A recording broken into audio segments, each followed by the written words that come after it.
बिस्मिल्लाहिर्रहमानिर्रहीम। अस्सलाम वालेकुम डियर स्टूडेंट्स। आज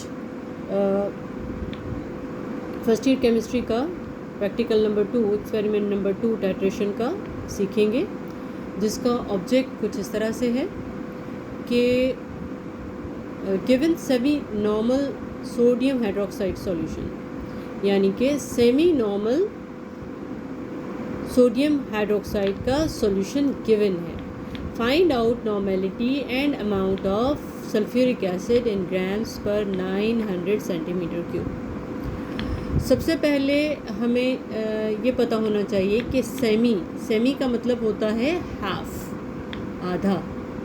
तो यहाँ पे हम इसको 1/2 लिखेंगे, यानी कि आधा।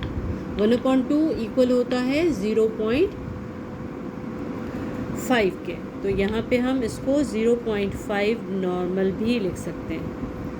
हाफ यानी सेमी मतलब हाफ होता है, तो इसको हम 0.5 नॉर्मल सोडियम हाइड्रोक्साइड सॉल्यूशन लिख सकते हैं। अब हमें यहाँ पे फाइंड आउट करनी है सल्फ्यूरिक एसिड की नॉर्मेलिटी और उसका अमाउंट। तो सबसे पहले हम क्या करते हैं कि टेबल बनाते हैं और हम उसमें टाइट्रेशन जो हमने परफॉर्म की है उसकी रीडिंग लिखते हैं।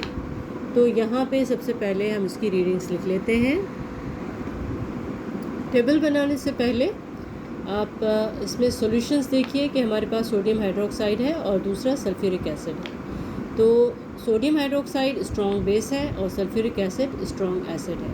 तो जब भी हमारे पास स्ट्रॉन्ग बेस होता है तो बेस हमेशा हम ब्यूरेट में डालते हैं। तो ब्यूरेट से जो रीडिंग आती है वो बेस का वॉल्यूम होता है। तो यहाँ पे आप जब भी एसिड बेस टाइट्रेशन करेंगे तो उसमें अगर स्ट्रॉन्ग बेस है तो हमारे टेबल से जो कंकॉर्डेंट रीडिंग आएगी वो वॉल्यूम ऑफ सोडियम हाइड्रोक्साइड होगा। ये चीज़ आप जहन नशीन कर लें कि जब भी एसिड बेस टाइट्रेशन होगी और बेस स्ट्रॉन्ग होगा, सोडियम हाइड्रोक्साइड हो सकता है, पोटेशियम हाइड्रोक्साइड हो सकता है, तो उस सूरत में हम जो बेस है वो ब्यूरेट में डालते हैं और ब्यूरेट से जो रीडिंग आती है वो वॉल्यूम ऑफ बेस होता है या वॉल्यूम ऑफ सोडियम हाइड्रोक्साइड होता है। टेबल हम जब बनाते हैं तो उसमें सबसे पहले हम इनिशियल रीडिंग लिखते हैं। सेंटीमीटर क्यूब हम ऊपर ही लिख लेते हैं ताकि बार बार नीचे ना लिखना पड़े। फाइनल रीडिंग होती है जो पिंक कलर आने के बाद हम नोट डाउन करते हैं, वो फाइनल रीडिंग होती है। डिफरेंस क्या होता है कि डिफरेंस में हम फाइनल में से इनिशियल को माइनस करते हैं तो हमारे पास डिफरेंस आ जाता है। तो सबसे पहले जब हम स्टार्ट करते हैं ब्यूरेट फिल करते हैं तो वो 0 पे होता है, और जब हम उसकी टाइट्रेशन करते हैं बेस एसिड में डालते हैं, एसिड जो कि कॉनिकल फ्लास्क में है, और कॉनिकल फ्लास्क में एसिड 10 सेंटीमीटर क्यूब होता है जिसको पाइपेट से भर के हम कॉनिकल फ्लास्क में डालते हैं। और जब उसमें बेस डालना शुरू करते हैं तो लेट्स सपोज हमारे पास रीडिंग आई 7.5 सेंटीमीटर क्यूब। तो यहाँ पे हम डिफरेंस ले लेते हैं फाइनल जो कि 7.5 है minus 0 is equal to 7.5 centimetre cube हमने ऊपर लिख दिया है। उसके बाद हम दूसरी रीडिंग लेते हैं। दूसरी रीडिंग में इनिशियल रीडिंग 7.5 होगी जहाँ पे हमने यहाँ पे रोका था, तो दूसरी रीडिंग में ये इनिशियल रीडिंग होगी। और जब हमने टाइट्रेशन कर ली तो लेट्स सपोज हमारे पास रीडिंग आई 15 जो कि फाइनल रीडिंग है, यानी पिंक कलर आने के बाद हमारी रीडिंग थी 5 सेंटीमीटर क्यूब। फाइनल 15 है और उसमें से हम इनिशियल रीडिंग माइनस करेंगे तो हमारे पास 7.5 आ जाएगा। दोनों रीडिंग सेम है तो हम इसकी कंकॉर्डेंट रीडिंग 7.5 सेंटीमीटर क्यूब ले लेंगे जो कि वॉल्यूम ऑफ सोडियम हाइड्रोक्साइड है। यानी कि वॉल्यूम यहाँ पे सोडियम हाइड्रोक्साइड का कितना कंज्यूम हुआ टाइट्रेशन में, दैट इज़ 7.5 सेंटीमीटर क्यूब। अब इसका हम डेटा बना लेते हैं। नॉर्मेलिटी ऑफ सोडियम हाइड्रोक्साइड, जैसा कि क्वेश्चन में या ऑब्जेक्ट में मौजूद है, सेमी नॉर्मल लिखा हुआ है। तो सेमी नॉर्मल का मतलब मैंने बताया था हाफ होता है और हाफ इक्वल होता है 0.5 नॉर्मल के। तो normality of sodium hydroxide will be equal to 0.5 normal. अच्छा, वॉल्यूम ऑफ सोडियम हाइड्रोक्साइड यानी कि सोडियम हाइड्रोक्साइड का वॉल्यूम कितना कंज्यूम हुआ। तो सोडियम हाइड्रोक्साइड चूँकि ब्यूरेट में होता है तो उसी का वॉल्यूम हम यहाँ पे लिखेंगे जो कि हमारे टेबल से आया था। तो दैट इज़ 7.5 सेंटीमीटर क्यूब।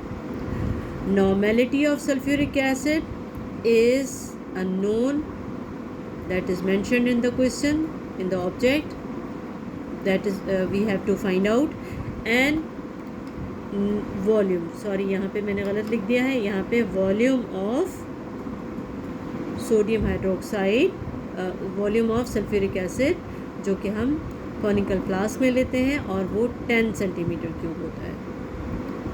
यानी कि 10 सेंटीमीटर क्यूब हम कॉनिकल फ्लास्क में एसिड लेते हैं, उसमें हम इंडिकेटर डालते हैं फिनोल्फथलीन और फिर टाइट्रेशन करते हैं जिसकी रीडिंग हमें बेस का वॉल्यूम इतना कंज्यूम हुआ टाइट्रेशन के लिए। तो इस तरह से हम ये डेटा यहाँ पे लिख लेंगे। अब आती है कैलकुलेशन की बारी। कैलकुलेशन इसकी 3 स्टेप्स में होती है। पहले स्टेप में हम नॉर्मेलिटी फाइंड आउट करते हैं, तो हम नॉर्मेलिटी ऑफ सल्फ्यूरिक एसिड हमें फाइंड आउट करना है। तो सबसे पहले हम उसका फार्मूला लिखेंगे जिसमें normality of acid multiply volume of acid is equal to normality of base multiply volume of base लिखेंगे। तो यहाँ पे अगर हम उनके नाम लिख लें तो ये हमें इसको कैलकुलेट करने में आसानी होगी कि कौन सा गिवन है, कौन सा फाइंड आउट करना है। Normality of sulphuric acid multiply volume of sulphuric acid is equal to normality of sodium hydroxide multiply volume of sodium hydroxide. अब यहाँ पे अकॉर्डिंग टू और डेटा हम उनकी वैल्यूज़ पुट करेंगे। नॉर्मेलिटी सल्फ्यूरिक एसिड की हमें फाइंड आउट करनी है, तो उसको एज इट इज़ लिखेंगे। उसका वॉल्यूम 10 सेंटीमीटर क्यूब था, वो हमने लिखा, is equal to normality of sodium hydroxide is semi normal is equal to 0.5 normal multiply 7.5 centimetre cube. तो इस तरह से ये हमें फाइंड आउट करना है और बाकी वैल्यूज़ को हम एक जगह पे शिफ्ट कर देंगे। 0.5 मल्टीप्लाई 7.5, 10 यहाँ जाके डिवाइड हो जाएगा, हमने डिवाइड किया और जब इसको कैलकुलेट किया 0.5 multiply 7.5 divided by 10, this will be equal to 0.375 normal, यानी कि सल्फ्यूरिक एसिड की नॉर्मेलिटी 0.375 नॉर्मल है। अब दूसरे स्टेप में हम फाइंड आउट करेंगे equivalent weight of sulphuric acid. Equivalent weight of sulphuric acid किस तरह से फाइंड आउट करेंगे? सबसे पहले इसकी इक्वेशन को हम थोड़ा समझ लेते हैं। आपने इसी तरह से समझनी भी है और इक्वेशन लिखनी भी है कि सल्फ्यूरिक एसिड जब रिएक्ट करता है सोडियम हाइड्रोक्साइड के साथ तो उसकी ब्रेकिंग कुछ इस तरह से होती है कि यहाँ से ये स्प्लिट होता है और स्प्लिट होता है, सल्फेट अलग हो जाता है और हाइड्रोजन के 2 आयंस अलग हो जाते हैं। और इसी तरह से सोडियम हाइड्रोक्साइड जब यहाँ से स्प्लिट होता है तो सोडियम अलग हो जाता है और OH यहाँ पे अलग हो जाता है। अब यहाँ पे पहले भी मैंने बताया था कि पॉजिटिव के नेगेटिव के साथ जाएंगे और इसका नेगेटिव इसके पॉजिटिव के साथ जाएगा, और जब आपस में कंबाइन होते हैं तो ये चीज़ याद रखिए कि इनके जो साइंस हैं वो इक्वल होने चाहिए ताकि हमारे पास न्यूट्रल कंपाउंड बन जाए जिसके पास कोई चार्ज ना हो। तो सोडियम के पास एक प्लस चार्ज है जबकि सल्फेट के साथ -2 चार्ज है। तो ये उसके साथ कंबाइन इस तरह से होगा कि सोडियम के 2 आ जाएंगे पॉजिटिव और 2 नेगेटिव, तो इसलिए ये सोडियम सल्फेट बनाएगा Na2SO4 इसी तरह से। तो इसलिए यहाँ पे 2 लग जाएगा। और इसके साथ भी 2 लग जाएगा, जो कि ये कंबाइन है, तो यहाँ पे इसको बैलेंस करने के लिए यहाँ पे 2 आ जाएगा। और फिर इसके पॉजिटिव और इसके नेगेटिव, इसके 2 पॉजिटिव, इसके 2 नेगेटिव, ये 2H2O बना देगा।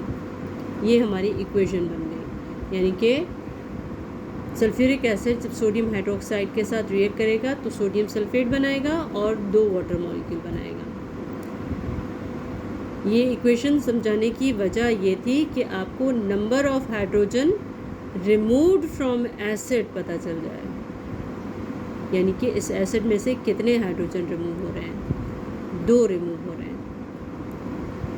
और हमारे पास जो इक्विवेलेंट वेट का फॉर्मूला है वो क्या होता है, molecular mass of sulphuric acid divided by number of hydrogen ion removed from acid, या जिसको बेसिसिटी ऑफ एसिड भी कहा जाता है। तो इस इक्वेशन के थ्रू हमने देखा कि सल्फ्यूरिक एसिड में से 2 हाइड्रोजन निकल रहे हैं, तो इसकी बेसिसिटी 2 है। Basicity of sulphuric acid is 2, या जिसको कहें कि number of hydrogen removed from acid, तो कितने हाइड्रोजन रिमूव हुए, 2, तो इसलिए यहाँ पे 2 आ गया। और इसको हमने ऐड किया 2 हाइड्रोजन के, सल्फ़र का एटॉमिक मास 32 है और ऑक्सीजन का 16 मल्टीप्लाई 4, क्योंकि ऑक्सीजन 4 टाइम्स है, तो इस तरह से ये 98 आ जाएगा। 98 divided by 2 is equal to 49।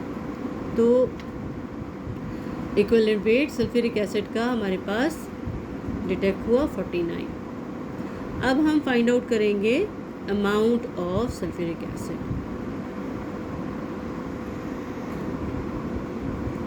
Third step, amount of sulphuric acid. उसके लिए हमारे पास फार्मूला है normality of sulphuric acid multiply equivalent weight of sulphuric acid and volume in which this amount of sulfuric acid is dissolved, and this volume is given in the object। तो ये volume हम object से लेंगे, जो object में given है वो volume हम यहाँ पे लिखेंगे, और डिवाइडेड बाय 1000। डिवाइड बाय 1000 हम उस सूरत में करते हैं जब हमें अमाउंट सेंटीमीटर क्यूब में डिज़ोल्व करना हो। तो हमारे ऑब्जेक्ट में जो वॉल्यूम गिवन है वो सेंटीमीटर क्यूब है, इसलिए हम इसको 1000 से डिवाइड करेंगे। अगर डेसीमीटर क्यूब होता है तो ये 1000 सेंटीमीटर क्यूब कन्वर्ट हो जाता है 1 dm क्यूब में, तो इसलिए हम डिवाइड नहीं करते। लेकिन यहाँ पे डिवाइड इसलिए कर रहे हैं क्योंकि हमारे पास जो वॉल्यूम है वो डेसीमीटर क्यूब में, सेंटीमीटर क्यूब में है। अब यहाँ पे सारी वैल्यूज़ लिखेंगे।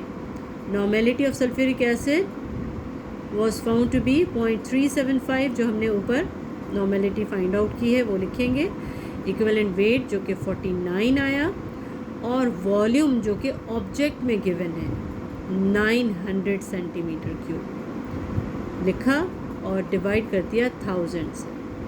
और जब इसको हम कैलकुलेट करेंगे तो हमारे पास जो वैल्यू आएगी, this is 16.5375 grams of sulfuric acid dissolved in 900 centimetre cube. तो ये हमारे पास अमाउंट आ गया, और इसके साथ हमारी कैलकुलेशंस भी ख़त्म हुई। ये ख़त्म होने के बाद हम रिज़ल्ट लिख लेंगे, जिसमें हम normality of sulphuric acid 0.375 normal लिखेंगे, और amount of sulphuric acid 16.5375 grams पर 900 सेंटीमीटर क्यूब लिखेंगे, और इस तरह से हमारा एक्सपेरिमेंट ये ख़त्म हो जाएगा। Thank you so much. उम्मीद है कि आपको पूरी कैलकुलेशन आपको अच्छे से समझ में आ गई होंगी। Still you have any question you can ask in the comment box. Thank you so much. Allah हाफिज़।